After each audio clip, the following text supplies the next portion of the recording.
नंदिनी जी को काम करते करते सुबह से दोपहर होने को आई थी। उनका बदन थकान से चूर चूर हुए जा रहा था, इसलिए वो थोड़ी देर के लिए आराम करने के लिए बैठी ही थी। सोचा बैठकर टीवी देख ले। जैसे ही उन्होंने टीवी ऑन किया, तभी उनकी बहू रोहिका झल्लाते हुए आई और रिमोट से टीवी बंद कर दिया। पास में बैठे उसके ससुर किशन लाल जी अखबार पढ़ रहे होते हैं। वो ये सारा नज़ारा देख रहे होते हैं। नंदिनी देवी अपनी बहू रोहिका से पूछ बैठी, क्या हुआ बहू, क्यों टीवी बंद कर दिया? मेरा मनपसंद सीरियल आ रहा था। हाँ हाँ मम्मी जी, बस बुढ़ापे में यही काम रह गया था करने को। ज़रा अपनी उम्र का तो लिहाज किया करो। सारा दिन आपको कोई और काम रहता ही नहीं है, बस उठकर टीवी देखने के लिए बैठ जाती हैं पैर पसार कर। पता भी है कि बिजली का कितना बिल आता है। आपको क्यों पता होगा भला? आपको तो कुछ करना नहीं होता। सारा काम मेरे पति अकेले ही करते हैं और आप लोगों को संभालते हैं वो। बुढ़ापे में कुछ और नहीं सोचता टीवी देखने के सिवा। अब तो बस आप भगवान का नाम लीजिए। कहाँ इस मोह माया के चक्कर में पड़ी है मम्मी जी? रोहिका सास को धुतकारते हुए बोली। तब पास में बैठे उसके ससुर किशन लाल जी बोले, बहू ये क्या तमीज़ है तुम्हें? अपनी सास से बात करने की ज़रा सी तमीज़ नहीं है? ये कौन सा तरीका है भला उनसे बात करने का? अगर वो बूढ़ी हो गई तो क्या हुआ? वो अपनी मर्ज़ी से अब टीवी भी नहीं देख सकती। इसमें भी उसे तुमसे परमिशन लेनी पड़ेगी। देखिए बाबूजी, आप तो मेरे सामने बोलिए ही मत। आपको मैं बहुत अच्छे से जानती हूँ कि घर के कितने खर्चे हैं। आप ये अच्छे से जानते हैं। और बिजली का बिल कितना आता है? सबसे ज़्यादा बिल तो इसी टीवी की वजह से आता है, क्योंकि मम्मी जी सारा दिन बस टीवी के आगे ही पड़ी रहती हैं और तो कुछ इन्हें दिखाई नहीं देता। खुद तो आप सारा दिन इस अखबार को पढ़ते रहते हैं और आपकी पत्नी टीवी देखती रहती है। दोनों को कोई और काम ही नहीं है। अरे हमें अपने बच्चों के फ्यूचर के बारे में भी तो सोचना है। आपका तो बस कुछ है नहीं। उनके लिए हमें अपनी जमा पूंजी करनी है, जमा पूंजी बचा कर रखनी है। लेकिन आप लोगों को तो यह सब दिखता ही नहीं। बस अपनी खुशी, अपनी सोच और अपनी इच्छाओं की पड़ी रहती है। अब ये टीवी सिर्फ शाम में ही चला करेगी, जब मेरे बच्चे आ जाएंगे। उनका भी मनोरंजन हो जाया करेगा थोड़ा। आप भी उनके साथ ही देख लेना कार्टून वगैरह। मेरे बिना मर्जी के टीवी को हाथ भी मत लगाना, समझ गए आप लोग? ये बोल रोहिका रिमोट उठाकर अपने कमरे में ले गई। दोस्तों, इससे पहले कि कहानी में आगे बढ़े, हमारा प्रोत्साहन बढ़ाने के लिए वीडियो को एक बार लाइक शेयर कर दीजिए और हमारे चैनल को भी सब्सक्राइब कर लीजिए। नंदिनी जी अपनी बहू रोहिका का ऐसा रूप देख सन्न रह गई। उन्हें यकीन ही नहीं हुआ कि बहू उन्हें क्या क्या सुनाकर चली गई। वो तो बस देख रही थी कि ये हकीकत है या सपना। तब किशन लाल जी बोले। अपने पति की आवाज़ सुन नंदिनी जी की तंद्रा टूटी। उनकी आंखों से झरझर अश्रुधारा बह निकली। आज उनसे बर्दाश्त ना हुआ। आखिर सुबह से शाम तक तो घर में काम ही करती रहती हैं। ज़रा देर टीवी चला लिया तो बहू को इतना बुरा क्यों लगा? पति से कुछ कहने को हुई तो उन्होंने भी चुप रहने का इशारा कर दिया। किशन लाल जी कुर्सी पर सर रखकर अपनी सोच में डूब गए। उन्हें इस सब का एहसास हो चुका था कि पिछले कुछ दिनों से उनके घर में ये रोज़ रोज़ का बवंडर मचा रहता है। बात बात पर बेटे बहू अपने माँ बाबूजी को सुनाते रहते हैं और ज़रा ज़रा सी बात का मतंगड़ बना देते। उनके बेटे विवेक ने उन्हें कई बार कहा भी कि बाबूजी ये घर मेरे नाम पर कर दीजिए। अब आपकी उम्र हो गई है। पता नहीं उम्र के तकाजे का बेटे की बात सुन उनको भी लगा कि हाँ, हमारे बाद सब कुछ बेटे बहू का ही तो है। आखिर वसीयत अब भी लिखवानी है और बाद में भी तो। सोच समझकर वो एक दिन अपने दोस्त से मिले। दोस्त ने किशन लाल जी को हिदायत दी कि देखो किशन, तुम और तुम्हारी पत्नी की अभी इतनी उम्र नहीं हुई है। भगवान ना करे कि तुम्हें कुछ हो जाए और तुम्हारी पत्नी अकेली रह जाए तो बेटे बहू उसका जीना दूभर कर देंगे। इसलिए तुम्हें सोच समझकर फैसला लेना होगा। इसलिए तुम्हें अपने घर को अपनी पत्नी के नाम पर करना चाहिए। उसके बाद बेटे को मिलेगा। ऐसी वसीयत लिखवानी चाहिए। अगर तुम्हारी पत्नी के पास ज़मीन जायदाद रहेगी, घर उसके नाम रहेगा, तो बेटे बहू पर उसका रौब बना रहेगा। बेटे बहू के मोह में पढ़कर तुम अपना बुढ़ापा मत खराब कर लेना। आजकल की औलाद का कोई भरोसा नहीं, और अगर तुम्हें अपने बेटे बहू का असली रूप देखना ही है तो तुम झूठ बोलकर ही देख लो। कह दो कि वसीयत तुम्हारे नाम पर कर दी है। तभी कुछ दिन बाद तुम्हें उनका असली चेहरा सामने आता हुआ दिखाई देगा। नंदिनी देवी के रोने की आवाज़ से किशन लाल जी की तंद्रा टूटी। वो अपनी सोच से बाहर आए। देखा तो नंदिनी देवी रो रही थी। तब किशन लाल ने उन्हें चुप कराया और बोले, देखो नंदिनी, बेटे बहू की बातों को तुम दिल पर मत लगाया करो। यूँ रोकर अपनी तबीयत मत खराब कर लेना। इनका तो ये लगा ही रहता है। चलो तुम चुप हो जाओ और मेरी बात सुनो।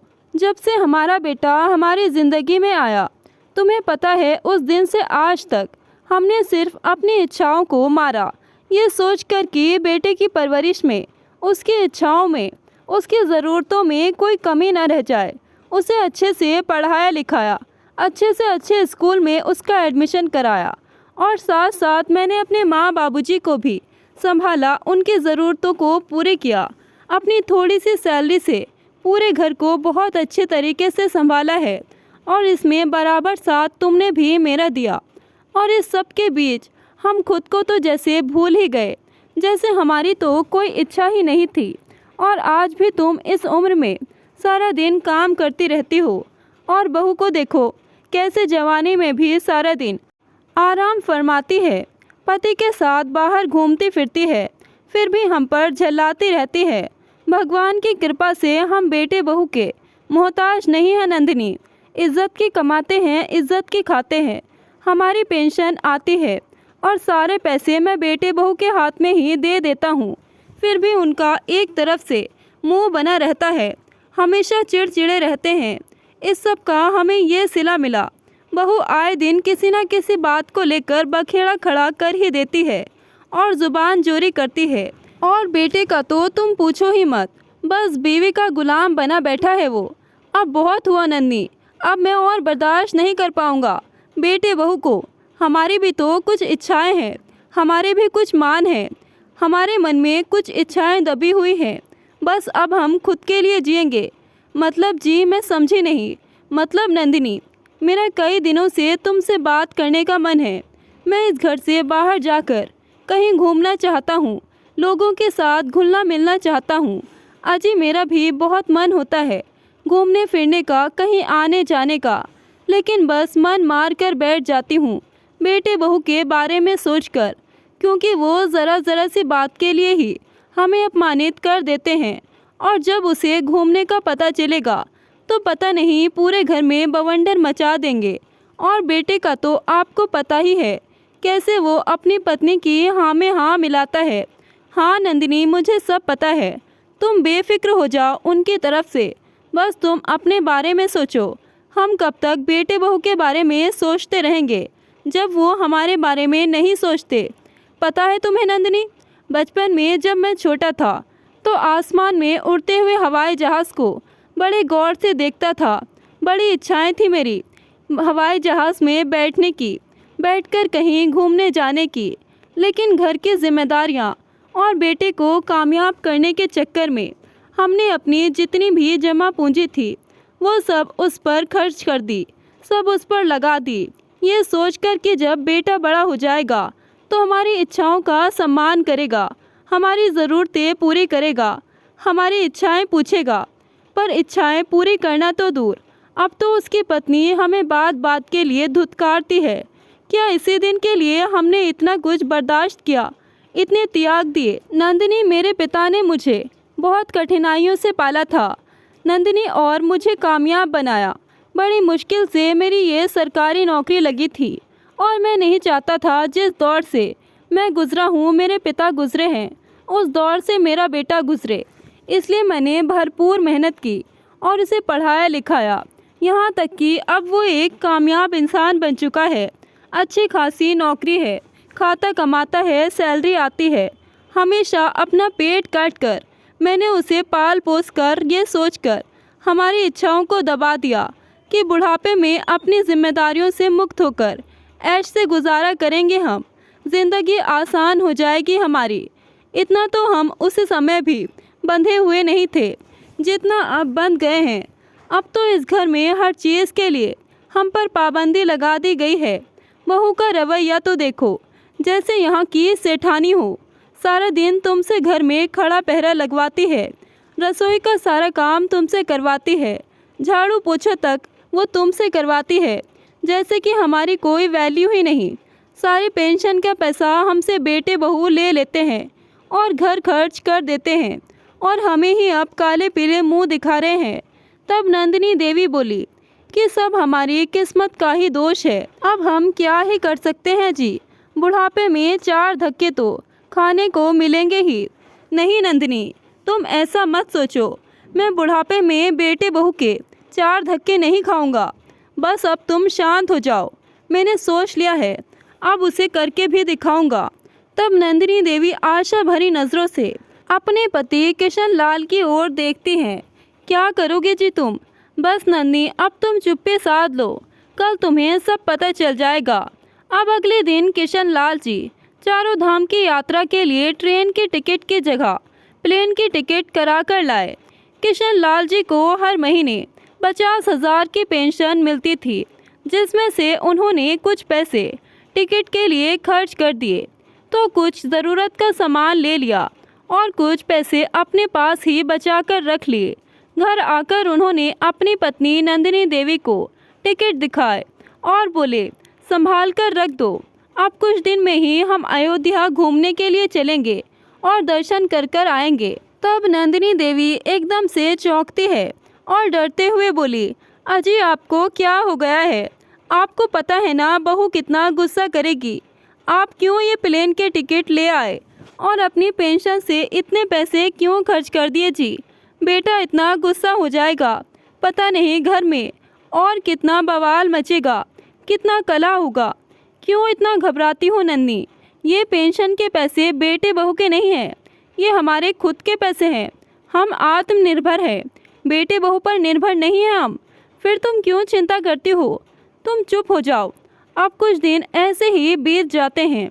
एक दिन बहू तुनकते हुए अपनी सास नंदिनी देवी के कमरे में आकर बोली कि माँ जी, आपको क्या हो गया है? आप लोगों को देख नहीं रहा, महीने की 10 तारीख आने को हो गई है, लेकिन बाबूजी अभी तक पेंशन के पैसे नहीं लेकर आए। घर के कितने खर्च अधूरे ही पड़े हैं। खुद की फिक्र नहीं रहती तो कम से कम अपने बेटे बहू की फिक्र ही कर लिया करो। बाबूजी से कहिएगा कि पेंशन के पैसे घर पर ला कर दे, मुझे बहुत सारे काम करने हैं, सारे काम अधूरे ही पड़े हैं। बहू, इस महीने हम पेंशन के पैसे नहीं दे पाएंगे बेटा। तुम्हारे बाबूजी ने मेरा और अपना प्लेन का टिकट कराया है और बाकी के पैसे उन्होंने अपनी ज़रूरत के लिए संभाल कर रख दिए और तुम्हारे बाबूजी और मैं घूमने के लिए जा रहे हैं। नंदिनी जी सकुचाते हुए बोली। तब बहू गुस्से में लाल पीली हो गई और झल्लाते हुए बोली, अरे माँ जी, आपके साथ साथ बाबूजी की भी शर्म लिहाज उतर गई है क्या? आपको शर्म नहीं आती? उम्र देखी है आपने अपनी, घूमने का सोचा भी कैसे? और आपने हमसे पूछे बिना पेंशन के पैसे खर्च कैसे कर दिए? बुढ़ापे में ये पागलपन सूझ रहा है दोनों को फालतू पैसे खर्च करने के अलावा कोई और काम ही नहीं रहता। आने दो आज आपके पुत्र को, कैसे उसको भी बताती हूँ और आपको भी। बहू का ऐसा रूप देख नंदिनी देवी सहम गई और उन्हें समझ आ गया कि आज उनके घर में फिर से बहुत ज़्यादा बवाल मचेगा, क्योंकि दोनों ही दंपत्ति को पेंशन के पैसे में से 1 रुपया निकालने की भी इजाज़त नहीं थी। बेटे बहू उनसे पेंशन के पैसे ले लेते और उन्हें अपने हिसाब से खर्च करते।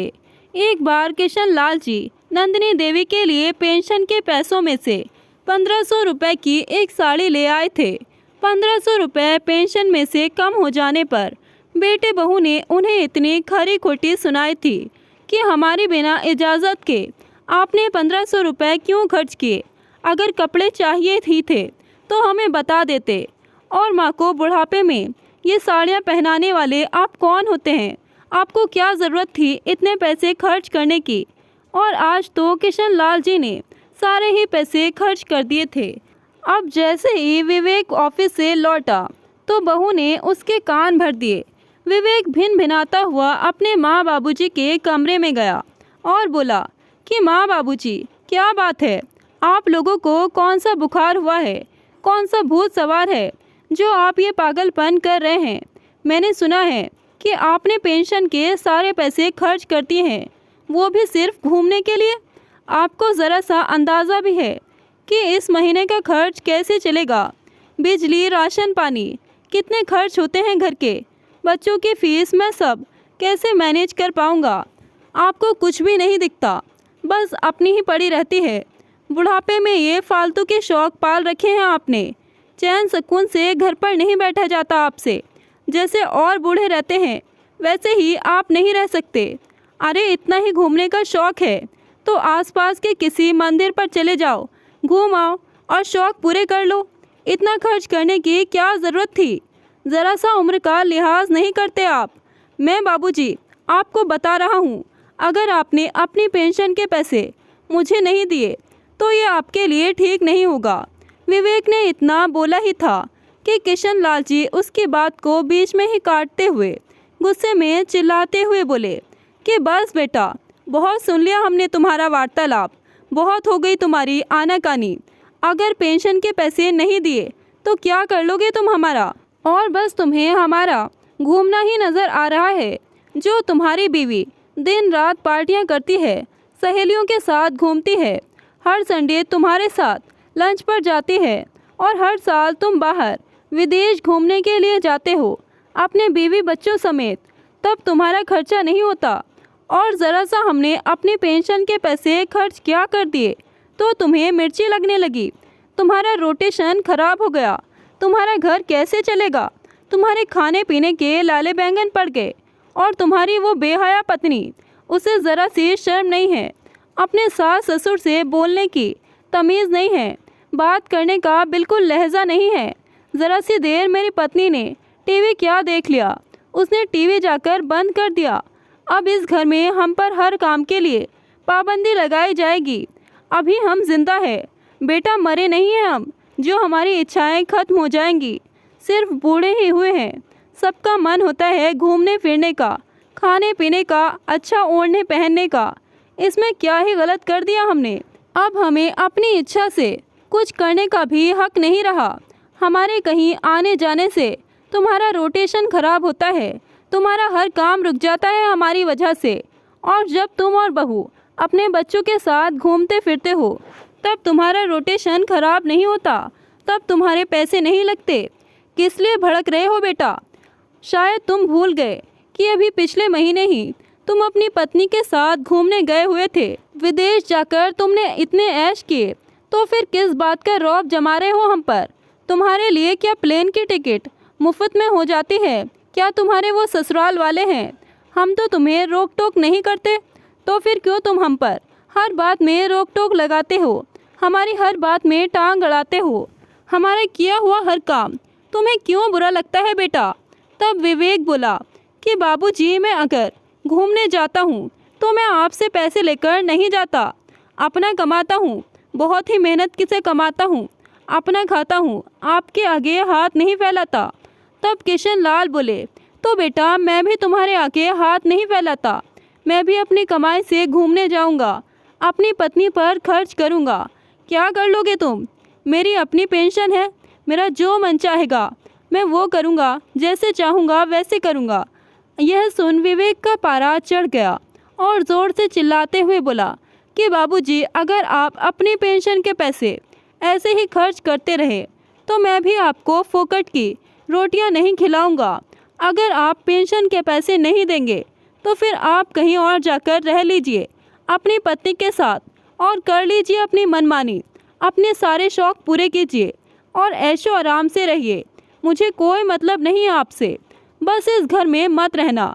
मेरे और भी काम हैं, मेरे अपने बच्चे हैं, मुझे उनका भी तो देखना है। बस आपको अब फोकट की रोटियां तोड़ने को नहीं मिलेगी बाबूजी। इस घर में तमतमाते हुए ये सब बोलकर विवेक अपने कमरे में चला जाता है। तब उसकी पत्नी रोहिका बोली कि सुन लिया बाबूजी, क्या कहा इन्होंने? आपने देख भी लिया, कभी सोचा भी है आपने कि बेटा कितनी मेहनत से पैसे कमाता है, कितना काम करता है, और आपको हमारा आना जाना घूमना फिरना ही तो दिखता है। ये नहीं दिखता कि बेटा कितना बर्दाश्त करता है, कितनी मेहनत करता है, कितना दुख झेलता है। लेकिन आपको तो सिर्फ बेटे की खुशियाँ ही दिख रही है, उसका दुख नहीं दिखता, उसकी मेहनत नहीं दिखती। अरे माँ बाप को तो अपने बच्चों को देखकर, उनकी खुशियों को देखकर खुशी होती है। लेकिन पता नहीं आप कैसे माँ बाप हैं, कैसे माता पिता हैं आप, जो अपने बच्चों की खुशी से ही जल भून रहे हैं। माँ बाबूजी, चुपचाप से घर के एक कोने में पड़े रहिए, कहाँ घूमने के चक्कर में लगे हो, और इस घर की चौकीदारी करते रहिए। बस फालतू में घूम फिर कर आएंगे, ज़रा सा बीमार पड़ गए तो मुझ पर आफत आ जाएगी, मुझे ही आपकी तीमारदारी करनी पड़ेगी। मुझसे नहीं होती आपकी तीमारदारी, मुझसे कोई उम्मीद मत रखना, मैं नहीं करने वाली आपकी खातिर तवज्जो। अच्छा बहू, तुम तो बड़ा काम करती हो हमारा, सारा दिन तुम्हारी सास कभी रसोई में तो कभी झाड़ू पोछे में, कभी बर्तनों में खटती रहती है। तब तो नहीं पड़ती वो बीमार, तब तो नहीं दिखता तुम्हें उसका सुख दुख, बाहर घूमने से वो बीमार पड़ जाएगी। यह सुन रोहिका अपने कमरे में तमकते हुए चली गई। बेटे बहू जली कटी बातें सुनाकर अपने कमरे में जाकर सो गए। बूढ़े माता पिता भी बेटे बहू की ऐसी बातें सुनकर हैरान परेशान थे। लेकिन आज किशन लाल ने अपने बेटे बहू का बराबर का सामना किया था, क्योंकि वो जानते थे। हालांकि नंदिनी देवी बस ये तमाशा देख रही थी, उनकी आंखों से अश्रुधारा बह निकली। वो अपने पति किशन लाल जी से बोली, अजी मुझे तो डर लग रहा है, पता नहीं सुबह को क्या होगा। आप जानते हैं बेटे बहू का रवैया, मुझे लगता है आपको अपना फैसला बदल लेना चाहिए, वरना बेटा हमें खाने को रोटी भी नहीं देगा, हमारा जीना दूभर हो जाएगा। नंदिनी तुम बिल्कुल भी परेशान मत हो, मैं सब सोच रखा है, तुम बिल्कुल भी चिंता मत करो। अब बेटे बहू का ये अन्याय मैं बर्दाश्त नहीं करूँगा। खुद को तो वो किसी चीज़ की कमी नहीं रखते और बस हम पर ही पाबंदियाँ थोपते रहते हैं। अगर हमने अभी सही फैसला नहीं लिया, बेटे बहू का सामना नहीं किया, तो ज़िंदगी भर हम बस बेटे बहू के ऐसे ही चापलूसी करते रह जाएंगे। जब सुबह हुई, नाश्ते के टेबल पर खाना लगा हुआ था, सभी नाश्ता कर रहे थे। तब किशन लाल जी अपनी पत्नी नंदिनी देवी से बोले कि नंदिनी चलो तुम तैयार हो जाओ, मैं तुम्हें बाज़ार से कुछ कपड़े दिलवा लाऊं और तुम्हारी ज़रूरत का सामान दिलवा लाऊं। तुम्हारी सारी ही साड़ियाँ पुरानी हो गई हैं और मेरे कपड़े भी तो पुराने हो गए हैं। अब घूमने जाएंगे तो वहाँ पुराने कपड़े तो पहनकर नहीं जा सकते। बेटे बहू का मुंह पहले से ही माँ बाबूजी की तरफ से बना हुआ था, वो पहले से ही चिढ़े हुए थे। और जब किशन लाल ने यह बोला तो और ज़्यादा भड़क गए। बेटा विवेक बोला, बाबूजी मैं आपको एक बात साफ साफ बता देता हूँ, आपको अच्छी लगे या फिर बुरी लगे, मुझे इससे कोई मतलब नहीं है। बस अब हम आपको अपने साथ नहीं रख सकते, आपका ये आए दिन का हो गया है। आप अपना कोई और दूसरा इंतज़ाम देख लीजिए। इस घर में आपके लिए अब कोई जगह नहीं बची है। आप दोनों बूढ़े के रोज़ रोज़ के ये नए नए ड्रामे लगे ही रहते हैं। ज़रा सी शर्म नहीं आती आपकी आंखों में ये सब करते हुए? बुढ़ापे में घूमने का शौक़ चढ़ा है, आए दिन आपकी हरकतें मैं देख रहा हूँ। और अब अपनी पत्नी को शॉपिंग के लिए लेकर जा रहे हैं। भला इस उम्र में माँ नई नई साड़ियाँ पहनकर क्या करेंगी? तब किशन लाल जी बोले कि क्यों बेटा विवेक, हम क्यों अपना दूसरा इंतज़ाम कर ले, तुम ही कुछ और देख लो। ये घर तो हमारा है, मैंने इसे एक एक पाए जोड़कर बड़ी मेहनत से बनाया था। यहाँ तक कि ये ज़मीन भी मैंने खुद अपने पैसों से खरीद कर इस पर ये मकान खड़ा किया, और तुम्हारी माँ ने इसका एक एक कोना सजाया संवारा, इसे घर बनाया। तो फिर हम क्यों अपना दूसरा कोई इंतज़ाम देखें? ठीक है बाबूजी, माना कि ये घर आपने बनाया था, आपने इसके लिए मेहनत की थी, लेकिन शायद आप भूल गए हैं कि ये घर अब मेरे नाम पर रजिस्टर है और आपने खुद ही वसीयत मेरे नाम पर करवाई है। तो फिर ये घर भी मेरा ही हुआ। ये घर आपका कैसे हुआ तब? तब किशन लाल जी हंसते हुए बोले कि हाँ बेटा, बस इसी बात की उम्मीद थी मुझे तुमसे, इसीलिए मेरे दोस्त ने मुझे तुमसे पहले ही आगाह कर दिया था कि बेटे बहू के चक्कर में मत पड़ना। मैंने ये घर अपनी पत्नी नंदिनी के नाम पर करवाया था रजिस्टर। बेटा विवेक, मैंने तुमसे झूठ कहा था कि ये घर तुम्हारे नाम पर है। मैं तो बस तुम्हारा असली रूप देखना चाहता था कि बेटा क्या है, और फिर तुमने वही किया। तो बेटा विवेक और बहू, तुम कान खोलकर सुन लो मेरी बात। मैंने ये घर अपनी ज़िंदगी भर की कमाई से बनाया है। तुम्हारी इस माँ ने इसे सजाया संवारा और बड़े ही सम्मान के साथ हम जीते आए हैं, और जब तक रहेंगे सम्मान और स्वाभिमान के साथ ही जिएंगे। और अगर तुमने हमारा ज़रा भी अपमान तिरस्कार किया या करने की कोशिश की तो हम ये बिल्कुल भी बर्दाश्त नहीं करेंगे। इसलिए अब अगर तुम इस घर में रहना चाहते हो तो मेरा फैसला सुन लो। ऊपर वाले पोर्शन में शिफ्ट हो जाओ और हर महीने 10,000 रुपये किराया दे देना। और अगर तुम्हें ये बात अच्छी ना लगे तो तुम ये घर छोड़कर जा सकते हो। अपने बाबूजी किशन लाल जी के मुंह से ये बात सुन बेटे बहू भौं-चक्के रह गए। उन्हें यकीन ही नहीं हुआ, मानो उनके पैरों से ज़मीन सरक गई हो। देख लो बेटा, तुम्हारी मर्जी है, 10 दिन का समय है तुम्हारे पास। अगर तुमने ऐसा नहीं किया तो फिर दरवाज़ा खुला ही है, तुम्हें धक्के मारकर इस घर से बाहर निकाला जाएगा। इसलिए इज्जत से बाज आ जाओ। अपने हाथ से बाजी जाते हुए देख रोहिका बोली कि बाबूजी, अगर हम इस घर से चले जाएंगे, आप हमें बाहर निकाल देंगे तो माँ और आपकी देख रेख कौन करेगा? तब किशन लाल जी बोले कि बहू, बड़ी मीठी छुरी हो तुम। बाजी जाते हुए देख पलट गई, जैसे कि सारा दिन हमारी ही चाकरी करती रहती हो, हमारी ही देखभाल करती रहती हो। अकेली तुम्हारी सास पूरे घर को संभालती है और तुम ऐशो आराम से रहती हो। ये बात तुम अच्छे से जानती हो। और हम अभी इतने बूढ़े नहीं हुए कि अपना भी ना कर सके। और रही बात हमारी देखभाल की, तो अगर तुम इस घर में नहीं रहोगे और किराया नहीं दोगे तो ये घर काफ़ी बड़ा है। 2 कमरे किराए पर चढ़ाऊँगा तो हर महीने इतने पैसे आ जाएंगे। एक काम वाली रख ली जाए, और मेरी पेंशन भी मिलती है।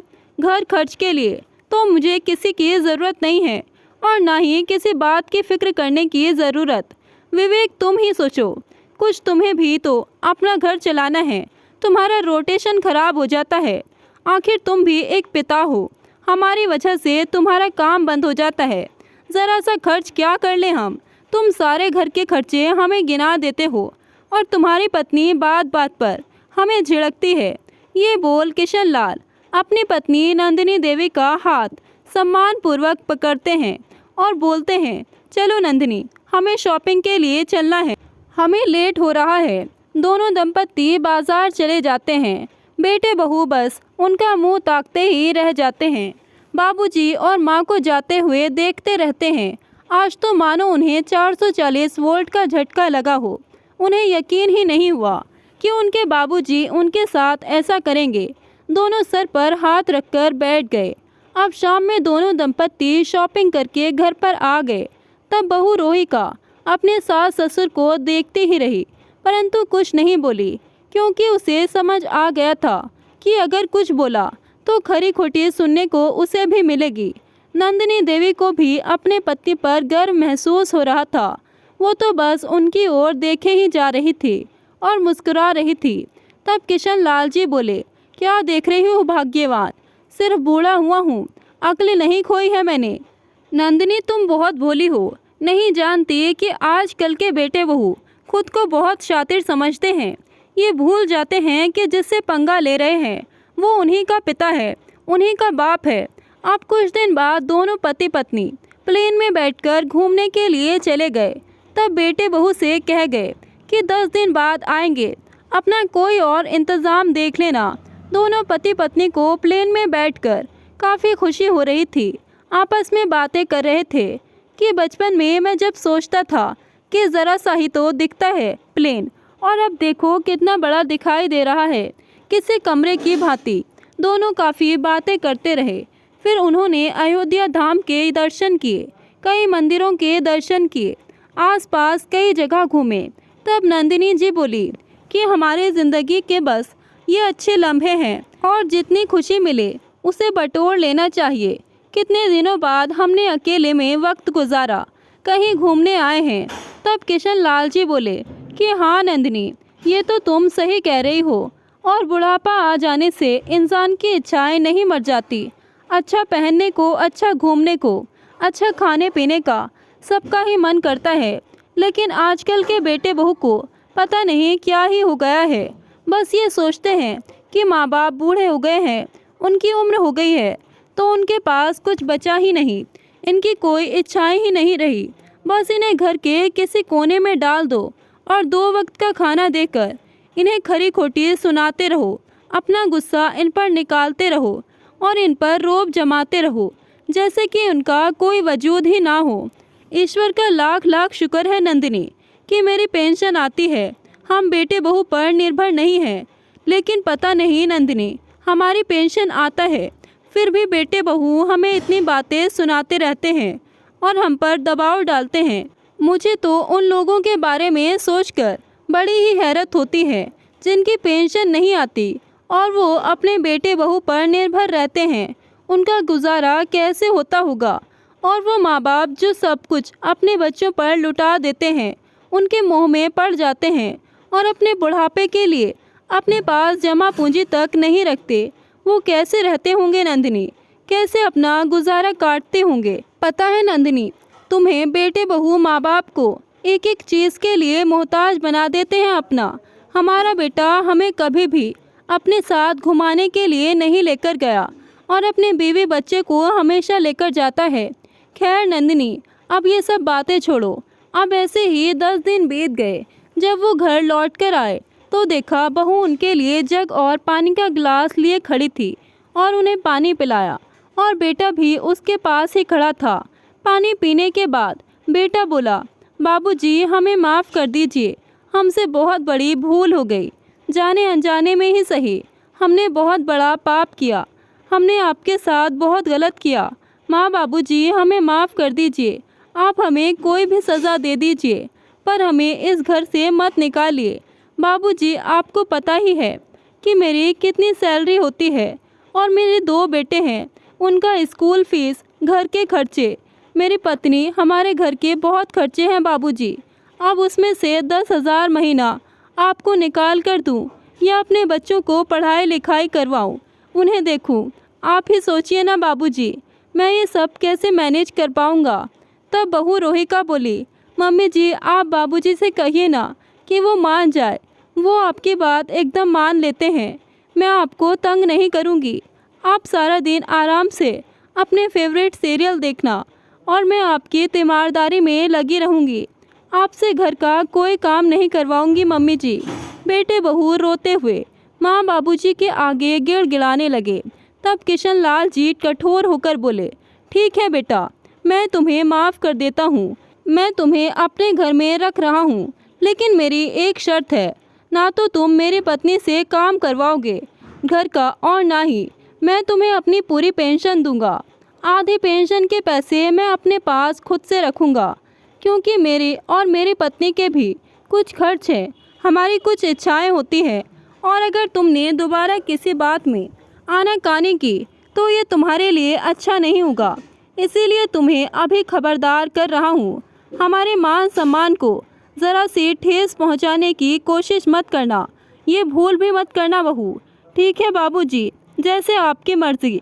रोहिका खड़ी खड़ी क्या देख रही हो, जाओ माँ बाबूजी के लिए खाना तैयार करो, वो दूर से चलकर आए हैं, उन्हें भूख लगी होगी। विवेक ने रोहिका की तरफ देखते हुए कहा। यह सुन किशन लाल जी के चेहरे पर हल्की सी मुस्कान दौड़ गई। उन्हें समझ आ चुका था कि बेटे बहू की अकल अब ठिकाने लग गई है। वो सोचने लगे कि अगर उन्होंने ये कठोर फैसला ना लिया होता तो बेटे बहू उन पर राज करते और इसी तरह रौब जमाते और उन्हें अपमानित करते रहते और वो मन महसूस कर बस अपनी ज़िंदगी का गुजारा ऐसे ही करते रहते। दोस्तों, ये दुनिया बड़ी ही शातिर है, कोई किसी का नहीं होता। खून का रिश्ता भी धोखा दे जाता है और बेटे बहू आज की जनरेशन में ऐसे ही हो गए हैं। पता नहीं क्या हो गया कि माँ बाप से उन्हें कोई मतलब ही नहीं रहता। अपने माँ बाप के लिए स्वार्थी बने रहते हैं। इसलिए माँ बाप को भी थोड़ा सा स्वार्थी बनने में कोई हर्ज नहीं। अपने हक की लड़ाई सबको लड़नी चाहिए और अपने लिए सबको सोचना चाहिए, क्योंकि जिसके हाथ में पैसा है दुनिया सिर्फ उसकी है और बेटे बहू भी सिर्फ उसी के हैं जिसके हाथ में पैसा है। तो आपकी इज्जत आपके हाथ में है, आपका सम्मान, आपका स्वाभिमान आपके हाथ में है। आप उसका फैसला कैसे करेंगे ये आप ही बेहतर जानते हैं। इसलिए बेटे बहू के मुंह में पड़कर अपने आत्मसम्मान को तार तार ना करें। तो दोस्तों, आपकी क्या राय है किशन लाल जी को लेकर? उन्होंने जो अपने बेटे बहू के साथ किया वो फैसला सही था कि गलत? कमेंट करके अपनी राय ज़रूर बताएं। कहानी आपको ज़रा भी पसंद आए तो वीडियो को लाइक शेयर करें और ऐसी ही कहानियाँ सुनने के लिए हमारे चैनल को सब्सक्राइब करें। मिलते हैं एक नई कहानी के साथ। धन्यवाद।